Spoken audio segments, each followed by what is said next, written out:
পদ্মা সেতু rail line, metro rail, elevated expressway, third terminal, Hatirjheel প্রকল্প, Purbachal 300 fit, উড়াল সেতু নির্মাণ, বঙ্গবন্ধু যমুনা সেতু, যমুনা রেল সেতু, সমুদ্র সীমা বিজয়, বঙ্গবন্ধু স্যাটেলাইট, রূপপুর পারমাণবিক বিদ্যুৎ কেন্দ্র, Karnaphuli tunnel, Cox's Bazar rail line, Cox's Bazar আন্তর্জাতিক বিমানবন্দর, ঢাকা ও চট্টগ্রাম এক্সপ্রেসওয়ে, দায়রা বিদ্যুৎ কেন্দ্র, রামপাল বিদ্যুৎ কেন্দ্র, মাথারবাড়ি তাপ বিদ্যুৎ কেন্দ্র, 119টি বিদ্যুৎ কেন্দ্র স্থাপন, পায়রা সমুদ্র বন্দর,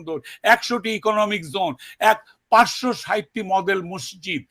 1681টি মাদ্রাসা ভবন নির্মাণ, কওমি মাদ্রাসার স্বীকৃতি, উন্নয়নশীল দেশের উন্নতিকরণ, রোহিঙ্গাদের আশ্রয় দান, সমস্ত দেশকে রেলওয়ের আওতায় আনার উদ্যোগ, ফ্লাইওভার নির্মাণ, মহাসড়কগুলোকে 4, 6 ও 8 লাইনে উন্নীত করা, এশিয়া হাইওয়ে রোড প্রকল্প, ঘরে ঘরে বিদ্যুৎ, ফ্লাইওভার, নদী ভাঙ্গন রোধ, শ্রমিকের মজুর বৃদ্ধি, বয়স্ক ভাতা, মাতৃত্বকালীন ভাতা, বিধবা ভাতা, মুক্তিযোদ্ধা ভাতা, শিক্ষা ভাতা, প্রতিদ্বন্দ্বী ভাতা, স্বামী পরিত্যক্তদের ভাতা, জেলেদের খাদ্য সহায়তা, ইমামদের ভাতা, বাসস্থান, বৈশাখী ভাতা, ডিজি কার্ড, আরো অজস্র।